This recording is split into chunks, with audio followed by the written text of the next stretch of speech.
Cairo, Egypt, December 1181. It has been 2 years since the Battle of Jacob's Ford. Salahdin's series of victories forced the Crusaders to offer peace. Since then, it has been a period of relative calmness. Respecting the true Salahdin did not make a move against the Crusaders. He used his time to focus on administration of his vast territories and gathering strength for his future expeditions. He founded many hospitals, madrasas, and agricultural infrastructures. Egypt was booming in wealth. Fortifications along the Egyptian borders had been upgraded. The naval fleet was also strengthened and guarded the coastlines day and night.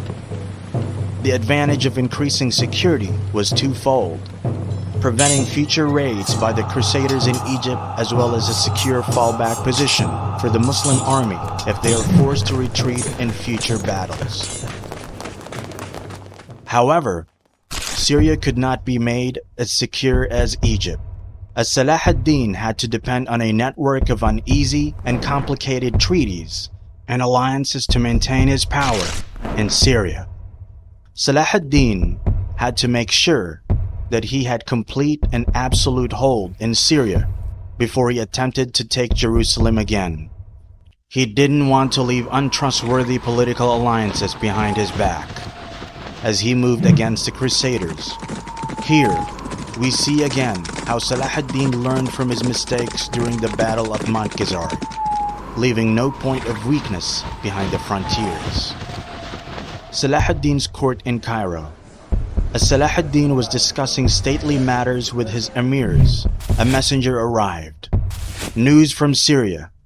Prince Salih had passed away in Aleppo. The de facto Zengid leader Saifuddin also passed away several months ago. This vacuum in leadership created squabbles in the Zengid clan.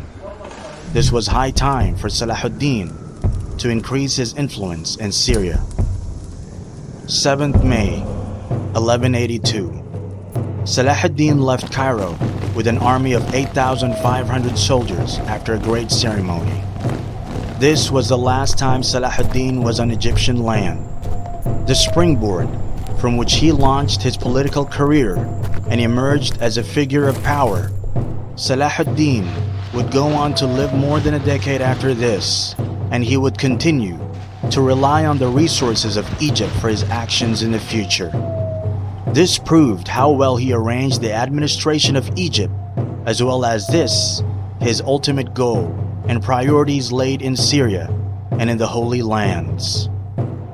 As soon as Salahdin reached Syria, news came of a raid conducted by Reynold of Chatillon in the borders. So in July 1182, Salahdin sent troops to punish Reynold. The two armies met near the Sea of Galilee, also known as Lake Tiberias. The crusade force of around 700 men was decimated by a larger Muslim force. The heat was so strong that many men died of even heat stroke. This was the first of the 3 battles in the area over the next 6 years between the Muslims and the Crusaders, giving Salahdin plenty of opportunity to learn about the local landscape and the weakness in the battle strategy of the Crusaders.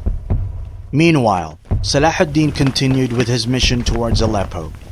As he moved on, many emirs previously supportive of the Zengid dynasties switched their allegiance and came to Salahdin's side.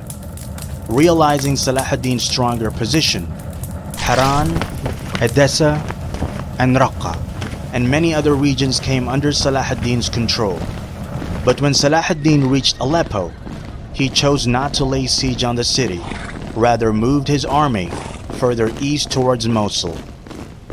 Salahdin's army marched through the arid land of Mesopotamia for 600 kilometers to the heartland of Zengid dynasty. The new Zengid leader, Imad ad-Din, was based in Mosul. But upon reaching Mosul, Salahdin realized that it was not possible for him to take Mosul.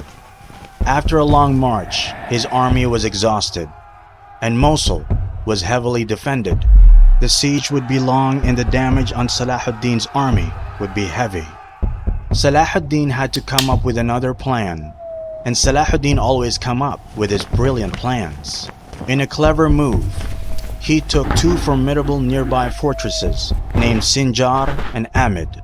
So Mosul was isolated from the rest of the Zengid lands, and this weakened Imad ad-Din's position significantly. Salahuddin achieved the upper hand, and now he could force Imad ad-Din to negotiate for truce. Imad ad-Din had no other option but to accept Salahuddin's offer. Salahuddin would return the captured fortresses in exchange for control of Aleppo. June 20. Salahuddin's yellow banners were raised over the citadel of Aleppo as he entered the city. Years of effort to bring Aleppo under command had finally been realized. The second strongest city of Syria, after Damascus, consolidated Salahuddin's rule over Syria even further.